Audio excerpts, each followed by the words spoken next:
Dear students, మనం carbon and it's compounds ఈ lesson చెప్పుకుంటూ ఉన్నాం. వర్సటైల్ నేచర్ ఆఫ్ కార్బన్కు ఉండేటువంటి విలక్షణమైనటువంటి లక్షణం ఏంటి, కార్బన్ ఎందుకని మిలియన్స్లో కాంపౌండ్స్ని ఫామ్ చేస్తుంది అనేది కూడా మనం నేర్చుకున్నాం. దానికి మెయిన్ రీజన్ ఏంటంటే దానికి ఉండేటువంటి క్యాటనేషన్ అనే ఒక నేచర్, తర్వాత దానికి ఉండే టెట్రావాలెన్సీ అంటే 4 బాండ్స్ని ఫామ్ చేయగలదన్నమాట. ఈ రెండే బేసికల్ రీజన్స్, అందువల్లనే అది మిలియన్స్ ఆఫ్ కాంపౌండ్స్ని ఫామ్ చేస్తున్నది. సాచురేటెడ్ హైడ్రోకార్బన్స్, అన్సాచురేటెడ్ హైడ్రోకార్బన్స్ అంటే కూడా నేర్చుకున్నాం మనం. కార్బన్కి మధ్య సింగిల్ బాండ్ ఒకటే ఉంటే అవి సాచురేటెడ్ హైడ్రోకార్బన్స్ అనమాట. అలా కాకుండా కార్బన్కి మధ్య ఇలా డబుల్ బాండ్ ఉన్నా లేకపోతే ట్రిపుల్ బాండ్ ఉన్నా అవి అన్సాచురేటెడ్ హైడ్రోకార్బన్స్ అని మనం ఇంతకుముందు క్లాస్లో నేర్చుకున్నాం. ఇక్కడ చూసారా, methane CH4, ethane C2H6, propane, butane, pentane, hexane, heptane, octane, nonane, decane, వాటి స్ట్రక్చర్స్ అన్నీ కూడా ఎలా వేయాలో కూడా చూసామన్నమాట. ఇవన్నీ కూడా హైడ్రోకార్బన్స్. అంటే వీటిల్లో ఈ కాంపౌండ్స్లో హైడ్రోజన్, కార్బన్ తప్పితే వేరే ఏ ఎలిమెంటు ఉండదన్నమాట. అందువల్లనే వీటిని హైడ్రోకార్బన్స్ అంటారు. తర్వాత but let's take another look at butane. అంటే బ్యూటేన్ గురించి ఒకసారి డీటెయిల్డ్గా మనం పరిశీలిద్దాం. If we make the carbon skeleton with 4 carbon atoms, we see that 2 different possible skeletons are. ఇప్పుడు బ్యూటేన్ అనగానే ఎలా వేయాలి, 4 కార్బన్స్ పెట్టాలి. 1 2 3 4 కార్బన్కి మధ్య సింగిల్ బాండ్ పెట్టాలి. ఇంకా మిగిలినవన్నీ కూడా హైడ్రోజన్స్తో ఫిలప్ చేయాలి. అయితే ఇలా చేసేటప్పుడు మనకు 2 పాసిబుల్ స్ట్రక్చర్స్ ఉన్నాయి. ఇలా పెట్టుకోవచ్చు, లేకపోతే ఇలా కూడా పెట్టచ్చు, ఇట్లా కూడా పెట్టచ్చు అనమాట. ఇక్కడ కూడా 4 కార్బన్సే కదా ఉన్నది. సో ఇక్కడ మనకు 2 స్ట్రక్చర్స్ పాసిబుల్ అయినాయి. మరి మిగిలిన టెట్రావాలెన్సీ కదా కార్బను, అంటే మిగిలిన బాండ్స్ అన్ని కూడా హైడ్రోజన్స్ తోటి ఇలా ఫిల్ చేసేయచ్చు. అప్పుడు మనకి బ్యూటేన్ 2 రకాలుగా వచ్చేసింది అనమాట. రెండిటికి మాలిక్యులర్ ఫార్ములా ఏంటి అంటే C4H10A. కాకపోతే స్ట్రక్చర్ తేడా ఉంది, గమనించారా మీరు? we see that both these structures have the same molecular formula C4H10. such compounds with identical molecular formula but different structures are called structural isomers. ఇవి రెండు ఒకదానికొకటి ఏమవుతాయంటే స్ట్రక్చరల్ ఐసోమర్స్. ఇదేమో N-బ్యూటేన్, ఇదేమో ఐసోబ్యూటేన్. రెండు కూడా ఒకటే, బ్యూటేనే. N-బ్యూటేన్, ఐసోబ్యూటేన్. వీటి రెండిటికి మాలిక్యులర్ ఫార్ములా ఒకటే C4H10, కాకపోతే స్ట్రక్చర్స్ వేరువేరుగా ఉన్నాయి. అలాంటప్పుడు ఇవి ఒకదానికొకటి ఏమవుతాయంటే isomers, structural isomers. In addition to straight and branched carbon chains, some compounds have carbon atoms arranged in the form of a ring. For example, cyclohexane has the formula C6H12 and the following structure. ఇలా ఉంటుంది cyclohexane. దాని అంటే చూసారా, అంత ring లాగా ఉంది. మిగిలినవన్నీ hydrogens తోటి ఫిలప్ చేసి ఇచ్చారన్నమాట. దీన్ని చూడంగానే సైక్లోహెక్సేన్ అని చెప్పాలి. ఒకటి ఉంటే మీత్, 2 ఉంటే ఈత్, ప్రొప్, బ్యూట్, పెంట్, హెక్స్, 6 ఉన్నాయి కాబట్టి hexane. Can you draw the electron dot structure for cyclohexane?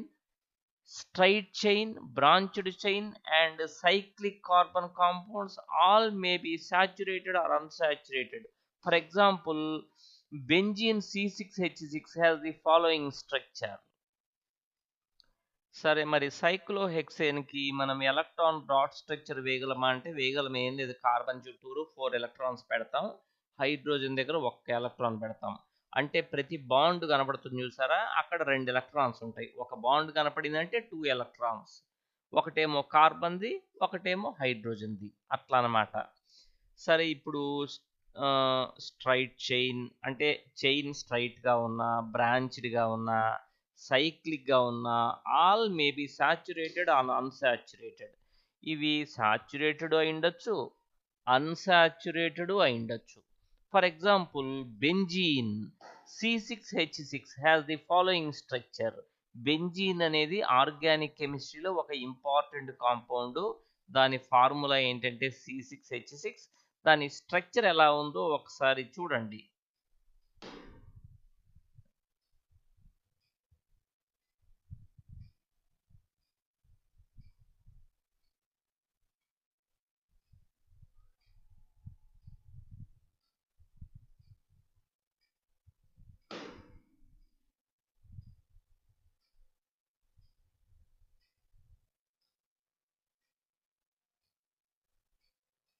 ఇది బెంజీన్ స్ట్రక్చర్ అన్నమాట. CC ఇలా 6 ఉంటాయి.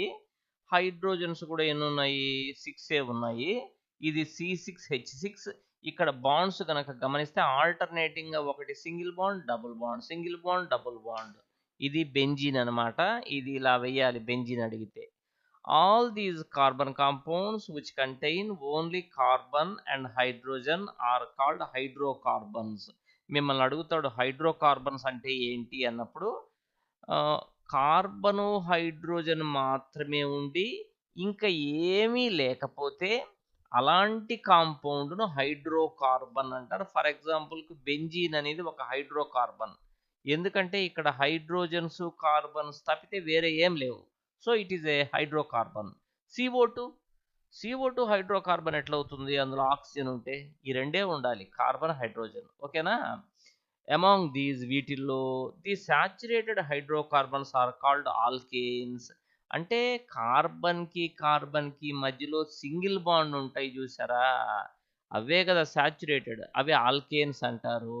The unsaturated hydrocarbons which contain one or more double bonds are called alkenes. These containing one or more triple bonds are called alkynes. So ఇప్పుడు మీకు alkanes అంటే, alkenes అంటే, alkynes అంటే కూడా ఏంటో తెలిసిపోయిందనమాట. ఇక్కడ చూడండి మీకు మూడిటి ఫార్ములాస్ చూపిస్తున్నా నేను. ఇవి ఆల్కేన్స్, ఆల్కేన్. ఎందుకంటే కార్బన్కి మధ్య సింగిల్ బాండ్సే ఉన్నాయి అన్నమాట, అందువల్ల ఆల్కేన్స్. దీని ఫార్ములా C3, ఇటువైపు కూడా ఒకటి వేయాలిగా, మర్చిపోయాను నేను. ఇక్కడ కూడా టెట్రా వ్యాలెన్స్ సాటిస్ఫై అవ్వాలి కదా. H8 సరిపోయినాయా? ఆల్కేన్స్. ఇవి ఒక్క డబుల్ బాండ్ ఉన్నా కూడా ఆల్కీన్స్.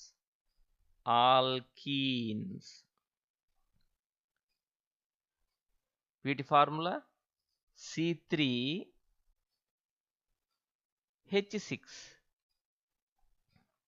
ఇవి చూడండి ఒక్క ట్రిపుల్ బాండ్ ఉన్నా కూడా ఆల్కైన్స్. Formula C3H4. చూసారా? ఈ ఆల్కేన్స్ అన్నీ కూడా మొత్తం అన్ని సింగిల్ బాండ్సే ఉంటాయి. ఆల్కీన్స్కి వచ్చేసరికల్లా కనీసం ఒక్క డబుల్ బాండ్ ఉంటుంది. 2 కూడా ఉండొచ్చు, 3 కూడా ఉండొచ్చు, కనీసం ఒకటన్నా ఉండాలి. ఆల్కైన్స్లో మాత్రం కనీసం ఒక్క ట్రిపుల్ బాండ్ ఉండాలి. ఇవేమో సాచురేటెడ్ హైడ్రోకార్బన్స్, ఈ రెండు కూడా అన్సాచురేటెడ్ హైడ్రోకార్బన్స్. వీటి జనరల్ ఫార్ములా ఏంటంటే ఆల్కేన్స్కి CnH2n+2. ఇది వీటి కామన్ ఫార్ములా. వీటికి CnH2n. వీటి జనరల్ ఫార్ములా CnH2n-2. కావాలంటే మీరు nకు బదులు 3 సబ్స్టిట్యూట్ చేయండి. C3H6-2 H4 సరిపోయింది ఇది. ఇక్కడ nకు బదులు 3 సబ్స్టిట్యూట్ చేయండి. C3H6 okay. ఇక్కడ nకు బదులు 3 సబ్స్టిట్యూట్ చేయండి. C3H8. కాబట్టి ఆల్కేన్స్కి కామన్ ఫార్ములా ఏంటి? CnH2n+2. ఆల్కీన్స్కి అయితే CnH2n, ఆల్కైన్స్కి అయితే CnH2n-2 అనమాట. ఇలా రాయాలి మనం alkanes, alkenes, alkynes. Will you be my friend? నువ్వు నా ఫ్రెండ్ లాగా ఉండగలవా? Carbon seems to be a very friendly element. Carbon ఎలాంటి ఎలిమెంట్ అంటే ఒక ఫ్రెండ్లీ ఎలిమెంట్ అనమాట. So far we have been looking at compounds containing carbon and hydrogen only. ఇంతవరకు కూడా మనం కార్బను హైడ్రోజన్ ఉండేవే చూసాం. అంటే హైడ్రోకార్బన్సే చూస్తున్నాం. మీథేన్ కానీ ఈథేన్ కానీ ఇది ఇక్కడ చూడండి, ఇదిగో సైక్లోహెక్సేన్ కానీ ఇలాంటివన్నీ కూడా హైడ్రోకార్బన్సే ఇంతవరకు చూస్తున్నాం. But carbon also forms bonds with other elements such as ఒక హైడ్రోజన్తోనే కాదు, కార్బన్ ఇంకా వేరే వాటితో కూడా బాండ్స్ని ఫామ్ చేస్తుంది. హాలోజన్స్ తోటి, అంటే ఫ్లోరిన్, క్లోరిన్, బ్రోమిన్, అయోడిన్, యాస్ట్రాటిన్ అవే కదా. ఆక్సిజన్ తోటి, నైట్రోజన్ తోటి, వీటన్నిటితోటి కూడా కార్బన్ బాండ్స్ని ఫామ్ చేస్తుంది. అండ్ సల్ఫర్ తోటి కూడా. In a hydrocarbon chain one or more hydrogens can be replaced by these elements. ఏదో ఒక హైడ్రోజన్ని రీప్లేస్ చేసేసి దాని ప్లేస్లో ఒక క్లోరిన్ పెట్టచ్చు అలా అనమాట, లేకపోతే ఒక బ్రోమిన్ పెట్టచ్చు. Such that the valency of carbon remains satisfied. Sir ఈ హైడ్రోజన్ తీసేయకుండా ఇంకొక క్లోరిన్ ఇటు పెడితే ఏమవుతుంది సార్ అంటే, అప్పుడు కార్బన్కి 5 వేలెన్సీ అవుతుంది. అట్లా కుదరదు కదా. కార్బన్ వేలెన్సీ 4 ఉండాలి. 4 ఉండాలంటే నువ్వు 2 హైడ్రోజన్స్ని రిమూవ్ చేసి వాటి ప్లేస్లో 2 క్లోరిన్లు పెట్టుకో, లేకపోతే ఒక హైడ్రోజన్ని రీప్లేస్ చేసి దాని ప్లేస్లో ఒక క్లోరిన్ పెట్టు. అంతేగాని ఈ హైడ్రోజన్స్ను అలానే ఉంచి ఇంకో క్లోరిన్ పెడితే కార్బన్ వేలెన్సీ 5 అవుతుంది. అట్లా కుదరదు. In such compounds the element replacing hydrogen is referred to as a hetero atom. ఏదైతే హైడ్రోజన్ని రీప్లేస్ చేసి కొత్తగా అక్కడికి వస్తున్నదో దాన్ని హెటరో యాటమ్ అంటారు అనమాట. These hetero atoms are also present in some groups as given in table 4.3. ఇక్కడ ఒక టేబుల్ ఇచ్చాడు, అక్కడ కొన్ని హెటరో యాటమ్స్ ఇచ్చాట, మనం చూద్దాం. These hetero atoms and the groups containing these confer specific properties to the compound regardless of the length and nature of the carbon chain and hence are called functional groups. ఏంటిది, ఇక్కడ ఒక హైడ్రోజన్ని తీసేసి దాని ప్లేస్లో ఒక chlorine పెట్టామనుకోండి, అప్పుడు ఏమవుతుంది? ఫర్ ఎగ్జాంపుల్కి నేను హైడ్రోజన్ని తీసేస్తాను, అక్కడ ఒక క్లోరిన్ పెట్టేస్తా, అంటే ఈ ప్లేస్లో హైడ్రోజన్ లేదనమాట, దాని ప్లేస్లో నేను ఒక క్లోరిన్ పెడతా. అలా చేయటం వల్ల ఏమవుతుంది, ఈ మొత్తం ప్రాపర్టీస్ అన్నీ మారిపోతాయి. ఈ మొత్తం కార్బన్ చైన్ ప్రాపర్టీస్ అన్నిటిని కూడా ఇది నిర్ణయిస్తుంటుంది. చూసారా, అలా పెట్టేటువంటి ఈ ఎలిమెంట్ ఉంది చూసారా, అది ఒకటి కావచ్చు లేదా ఒక గ్రూప్ ఆఫ్ ఎలిమెంట్స్ కావచ్చు. దీని ప్లేస్లో హెచ్ తీసేసి దాని ప్లేస్లో సమ్ సిహెచ్ఓ ఒక గ్రూప్ ఆఫ్ ఎలిమెంట్స్ పెట్టచ్చు. దాన్ని ఫంక్షనల్ గ్రూప్ అంటారు. Functional group important. Functional group అంటే ఏంటి అంటే, అది ఒక ఎలిమెంట్ కావచ్చు లేకపోతే ఒక గ్రూప్ ఆఫ్ ఎలిమెంట్స్ కావచ్చు. అది హైడ్రోజన్ రీప్లేస్ చేసి దాని ప్లేస్లోకి వస్తుంది. మొత్తం ఎంటైర్ కార్బన్ కాంపౌండ్ యొక్క ప్రాపర్టీస్ మొత్తాన్ని కూడా అదే డిసైడ్ చేస్తుంది అనమాట.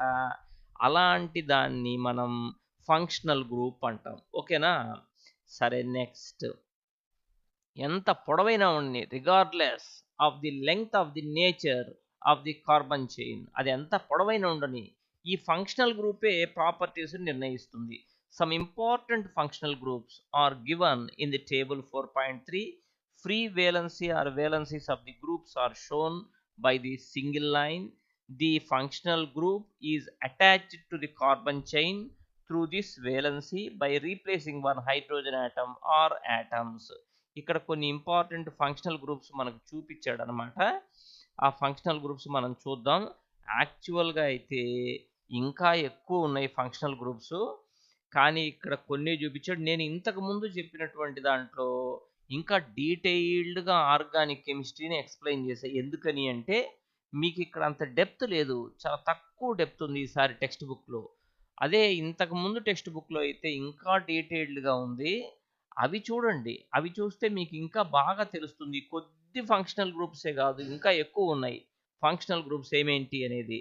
ఆ వీడియోస్ కూడా చూడండి. అది పాత ఆర్గానిక్ కెమిస్ట్రీ నేను చెప్పున్నా కదా ఇంతకుముందు టెక్స్ట్ బుక్, ఆ వీడియోస్ చూడండి, చాలా క్లియర్గా ఉన్నాయన్నమాట. ఇప్పుడు ఈ హెటరో యాటమ్ అంటే ఏదైతే హైడ్రోజన్ని రీప్లేస్ చేస్తూ దాని ప్లేస్లోకి వచ్చిందాన్నే కదా హెటరో ఆటమ్ అనేది. అది క్లోరిన్ కావచ్చు, బ్రోమిన్ కావచ్చు. అవన్నీ హాలోజన్స్ అన్నమాట. అప్పుడు క్లోరిన్ వస్తే క్లోరో అని పలకాలి, బ్రోమిన్ వస్తే బ్రోమో అని పలకాలి. Formula functional group. దీనికి ఒక్క గీత పెట్టి సిఎల్ పెట్టామంటే అర్థమైందంటే కార్బన్ యొక్క ఒక్క వ్యాలెన్సీని ఇది ఫిలప్ చేయగలదు. బ్రోమిన్ కూడా అంతే. ఆక్సిజన్ అన్నమాట. తర్వాత దీంట్లో ఉండేది ఏంటంటే ఓహెచ్, ఆల్కహాల్ అని వస్తే ఓహెచ్, ఇందులో ఆక్సిజన్ ఉంది కాబట్టి ఇక్కడ ఆక్సిజన్ అన్నాడు. ఆల్డిహైడ్ సిహెచ్ఓ, ఇట్లా ఉంటుంది ఆల్డిహైడ్. సిహెచ్ఓ అని కనపడంగానే ఆల్డిహైడ్ అని చెప్పేయాలి. ఓహెచ్ అని కనపడంగానే ఆల్కహాల్ అని చెప్పాలి. కీటోన్ అంటే ఇట్లా వస్తుంది అనమాట. సి డబుల్ బాండ్ ఓ, ఇది కీటోన్. కార్బాక్సిలిక్ యాసిడ్ సిఓఓహెచ్, ఇది కార్బాక్సిలిక్ యాసిడ్. ఓకేనా. ఇప్పుడు ఫర్ ఎగ్జాంపుల్ నేను మీథైల్ ఆల్కహాల్ రాయమన్నాను అనుకో, ఎలా రాయాలి మీథైల్ ఆల్కహాల్? మీకు రాసి చూపిస్తా చూడండి. మీథైల్ ఆల్కహాల్ ఇలా ఉంటుంది కదా, మీథేను. దాని ఫార్ములా CH4 కదా. ఒక హైడ్రోజన్ని తీసేయండి, CH3 అవుతుంది. దాని ప్లేస్లోకి ఒక ఆల్కహాల్ ఫంక్షనల్ గ్రూప్ పెట్టండి, CH3OH. ఇదే మీథైల్ ఆల్కహాల్ అంటే మీథేన్లో నుంచి ఒక హైడ్రోజన్ని రీప్లేస్ చేసి దాని ప్లేస్లో OH పెట్టాను. దీన్ని చదివేటప్పుడు మీథైల్ ఆల్కహాల్, అర్థమవుతుందా? తర్వాత ఈథైల్ ఆల్కహాల్ C2H6 అయితే H5 రాసి ఒక OH రాసా, ఈథైల్ ఆల్కహాల్. మరి ప్రొపైల్ ఆల్కహాల్ C3H7, H8 అయితే H7 రాసి OH, ప్రొపైల్ ఆల్కహాల్. మరి చూసారా, ఇవన్నీ కూడా హోమోలాజియస్ సిరీస్ అంటారు వీటిని. ఎందుకంటే తేడా కాస్త CH2నే ఉంది. దీనికి తేడా CH2, దీనికి తేడా డిఫరెన్స్ CH2. అలా ఉంటే హోమోలాజియస్ సిరీస్. ఓకే, ఇప్పుడు ఫంక్షనల్ గ్రూప్ని ఎలా పెట్టాలో తెలిసిపోయింది కదా. ఒక హెచ్ని తీసేయటం, దాని ప్లేస్లో ఆల్డిహైడ్ పెట్టడం. మిథాల్డిహైడ్ CH3, దాని ప్లేస్లో CHO. ఓకేనా. అట్లా ఒక హైడ్రోజన్ తీసేయటం, ఈ గ్రూప్ పెట్టడం. ఇది ఎలా ఉంటుందో తెలిసిన కీటోన్ అంటే ఇటువైపు CH3, ఇక్కడ ఒక C డబుల్ బాండ్ ఓ, ఇటువైపు ఒక CH3 ఉంటుంది. డైమిథైల్ కీటోన్ అని చదవాలి దాన్ని, అందుకని అట్లా పెట్టింది. ఇది కార్బాక్సిలిక్ యాసిడ్. కార్బాక్సిలిక్ యాసిడ్ అంటే CH4 అయితే CH3, ఒక హెచ్ తీసేసాం కదా, దాని ప్లేస్లో ఇది పెట్టాలి, COOH. ఇలా వాటిని రాసేదనమాట. సో మీకు కొన్ని ఫంక్షనల్ గ్రూప్స్ పరిచయం చేశాడు అంతేనో. ఇప్పుడు హోమోలాజియస్ సిరీస్ అంటే ఇక్కడ ఉంది కదా, ఆ హోమోలాజియస్ సిరీస్ అంటే ఏంటో మనం కేర్ఫుల్గా అబ్జర్వ్ చేద్దాం. You have seen that carbon atoms can be linked together to form chains of varying lengths. These chains can be branched also in addition. Hydrogen atom, ఇదంతా కూడా హోమోలాజియస్ సిరీస్ అంటే నేను మీకు ఎక్స్ప్లెయిన్ చేసి చూపిస్తాను, కేర్ఫుల్గా మీరు అబ్జర్వ్ చేయండి.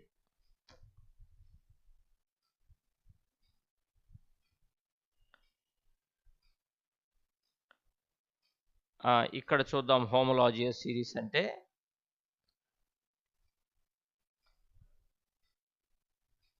ఇప్పుడు మీథేన్ ఉంది, మీథేన్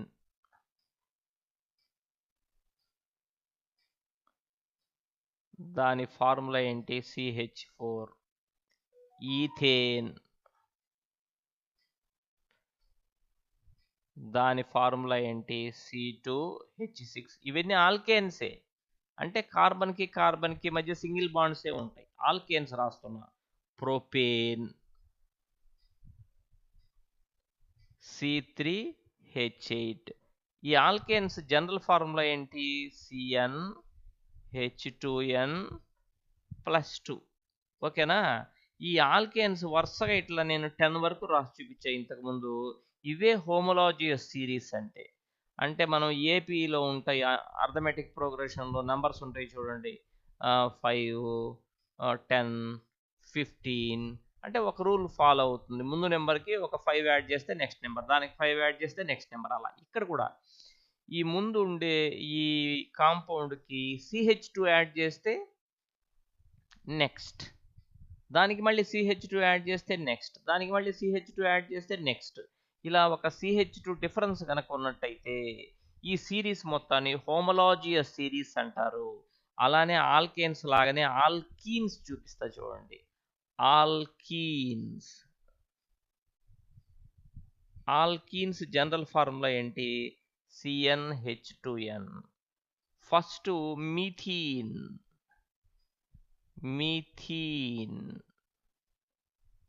అంటే C1H2 అంతేగా.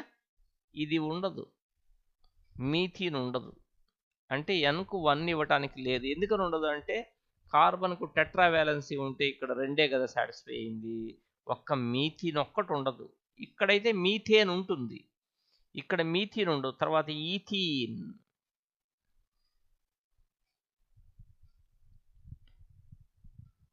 C2H4, propene, C3H6, butene, C4H8. ఇట్లా ఇవన్నీ కూడా హోమోలాజియస్ సిరీస్. ఎందుకంటే సక్సెసివ్ కాంపౌండ్స్ మధ్య డిఫరెన్స్ CH2నే ఉంది. సో ఇది కూడా హోమోలాజియస్ సిరీసే. ఆల్కీన్స్కి రాసే కదా, మరి అలానే ఆల్కైన్స్కి రాయగలమా? అది కూడా రాయొచ్చు. ఆల్కైన్స్ ఫార్ములా ఏంటి? CnH2n-2. ఫస్ట్ మీథైన్ అంటే C1H2-2 H0. అది ఎక్కడ ఉంటుంది? అంతేనా? ఉండదు, మీథైన్ ఉండదు. మీథైన్ తర్వాత ఈథైన్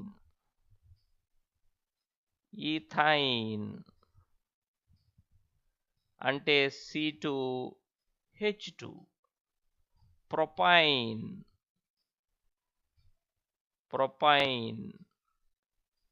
C3H6-2 అంటే 4. బ్యూటైన్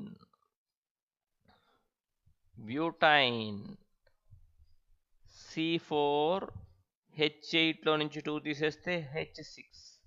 పెంటైన్, హెక్సైన్, వీటిలో కూడా సక్సెసివ్ కాంపౌండ్స్ మధ్య డిఫరెన్స్ CH2నే ఉంది కాబట్టి ఇవి కూడా హోమోలాజియస్ సిరీసే. మరి alcohols, methyl alcohol CH3OH, ethyl alcohol C2H5OH, propyl alcohol C3H7OH, butyl alcohol. ఇవి కూడా హోమోలాజియస్ సిరీసే ఆల్కహాల్స్లో. ఎందుకంటే సక్సెసివ్ కాంపౌండ్స్ మధ్య డిఫరెన్స్ ఇక్కడ కూడా CH2నే ఉంది. ఓకేనా? హోమోలాజియస్ సిరీస్ అంటే సక్సెసివ్ కాంపౌండ్స్ మధ్య డిఫరెన్స్ CH2 ఉండాలి, కెమికల్ ప్రాపర్టీస్ అన్నీ ఒకే రకంగా ఉండాలి, ఫిజికల్ ప్రాపర్టీస్లో మాత్రం కొద్దిగా గ్రాడ్యుయేషన్ అనేది ఉండాలి, అంటే స్వల్ప మార్పు. అన్నిటికీ కెమికల్ ప్రాపర్టీస్ మాత్రం ఆల్మోస్ట్ ఈక్వల్, ఫిజికల్ ప్రాపర్టీస్ మాత్రం కొంచెం తేడా ఉండాలన్నమాట. అలా ఉంటే దాన్ని మనం హోమోలాజియస్ సిరీస్ అంటాం. ఓకేనా? సరే, ఇక్కడ చూడండి జాగ్రత్తగా.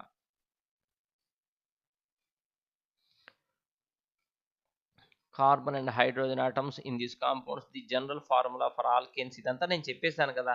ఆల్కేన్స్కి ఏంటి, ఆల్కీన్స్కి ఏంటి, ఆల్కైన్స్కి ఏంటి, వీటన్నిటికీ కూడా కెమికల్ ప్రాపర్టీస్ ఒకే రకంగా ఉంటాయి. ఫిజికల్ ప్రాపర్టీస్లో మాత్రం కొంచెం గ్రాడ్యుయేషన్, కొంచెం మార్పు ఉంటుంది అనమాట. గ్రేడేషన్, లేకపోతే కొంచెం గ్రేడేషన్ ఉంటుంది. అర్థమవుతుందా? ఫిజికల్ ప్రాపర్టీస్లో అంటే గ్రాడ్యువల్గా మార్పు ఉంటుంది అనమాట ఫిజికల్ ప్రాపర్టీస్లో. కెమికల్ ప్రాపర్టీస్ మాత్రం ఒకే రకంగా ఉంటాయి. అలా ఉంటే కనుక వాటిని హోమోలాజియస్ సిరీస్ అంటారు. ఆల్కేన్స్ అన్ని హోమోలాజియస్ సిరీసే, ఆల్కీన్స్ కూడా హోమోలాజియస్ సిరీసే, ఆల్కైన్స్ కూడా హోమోలాజియస్ సిరీసే. ఓకేనా? మరి నెక్స్ట్ ఇదేంటిది? Calculate the difference in the formula and molecular masses for CH5OH, C2H5OH, C2H5OH and C3H7OH ఇలా ఇచ్చాడు. ఫస్ట్ ఏ గనక గమనిస్తే ఈ రెండు కదా ఏ అంటే, వాటి డిఫరెన్స్ CH2 ఉంది. పోనీ ఈ రెండింటిని గమనిస్తే డిఫరెన్స్ CH2 ఉంది. పోనీ ఈ రెండు గమనిస్తే డిఫరెన్స్ CH2 ఉంది. సో ఇవి ఈ వరుస అంతా హోమోలాజియస్ సిరీసే. Is there any similarity in these three? ఉంది సిమిలారిటీ. ఏం లేదు, సక్సెసివ్ కాంపౌండ్స్ మధ్య డిఫరెన్స్ CH2 ఉంది, అందువల్లే అవి homologous series. Arrange these alcohols in the order of increasing carbon atoms to get a family. First ఏమొస్తుంది? CH3OH, తర్వాత C2H5OH, తర్వాత C3H7OH, తర్వాత C4H9OH. ఇప్పుడు రాసి చూపించాను కదా, అదే ఒక family. Can we call this family as homologous series అంటే అనొచ్చు ఖచ్చితంగా, ఎందుకంటే డిఫరెన్స్ సక్సెసివ్ కాంపౌండ్స్ మధ్య డిఫరెన్స్ CH2 ఉంది కదా. Generate the homologous series for compounds containing up to 4 carbon atoms for the other functional groups. Ketones అనుకో, దానికి మనం ఇలా రాయొచ్చు, ఆల్డిహైడ్స్కి రాయొచ్చు. ఆ ఫంక్షనల్ గ్రూప్ పెడితే చాలా. ఫర్ ఎగ్జాంపుల్ ఆల్డిహైడ్ ఉందనుకోండి, CHO వచ్చేట్టుగా రాయొచ్చు. ఎలా రాస్తావు ఆల్డిహైడ్స్కి? ఇక్కడికి వెళ్ళి ఆల్డిహైడ్స్కి రాయడానికి ట్రై చేద్దాం. CH3CHO methaldehyde, C2H5CH4 ethaldehyde. అంటే ఒక హెచ్ని తీసేసి దాని ప్లేస్లో ఇది పెడుతుండాలి. C3H7CHO ప్రొపనాల్డిహైడ్, C4H9CHO బ్యూటనాల్డిహైడ్. ఇవన్నీ కూడా హోమోలాజియస్ సిరీసే. అలానే కీటోన్స్లో కూడా రాయొచ్చు, కార్బాక్సిలిక్ యాసిడ్స్లో కూడా ఇలానే సేమ్ టు సేమ్ మనం రాయొచ్చు అనమాట. ఓకేనా? అదే ఈ చిన్న యాక్టివిటీ. తర్వాత nomenclature of carbon compounds. Carbon కాంపౌండ్స్కి ఎలా పేర్లు పెట్టాలి అనేది ఇక్కడ చాలా తక్కువ ఉందన్నమాట. ఈ సంవత్సరం చాలా తక్కువ ఇచ్చాడు. నేను చెప్తాను అది నెక్స్ట్ క్లాస్లో. మీకు చాలా డీటెయిల్డ్గా కావాలంటే మాత్రం నేను చెప్పిన ప్రీవియస్ వీడియోలు నేను మ్యాక్సిమం ఈ వీడియో కింద లింక్ పెడతాను, మీరు చూడండి. ఎందుకని అంటే వాటిల్లో చాలా క్లియర్గా ఉందన్నమాట. పక్కాగా పర్ఫెక్ట్ నామిన్క్లేచర్ తెలుస్తుంది. ఇక్కడ మీకు చాలా కొద్దిగా టచ్ చేశాడు, మిగిలిందంతా మీరు ఇంటర్మీడియట్లో నేర్చుకోవాల్సి వస్తుంది. అదే ఆ బుక్లో ఉండేది కనుక ఓల్డ్ వీడియో మీరు చూస్తే దాంట్లో ఆల్మోస్ట్ మీకు నామిన్క్లేచర్ అంతా తెలిసిపోతుంది. ఓకేనా? ఈ నామిన్క్లేచర్ అనే దాన్ని మనం నెక్స్ట్ క్లాస్లో చెప్పుకుందాం. రైట్.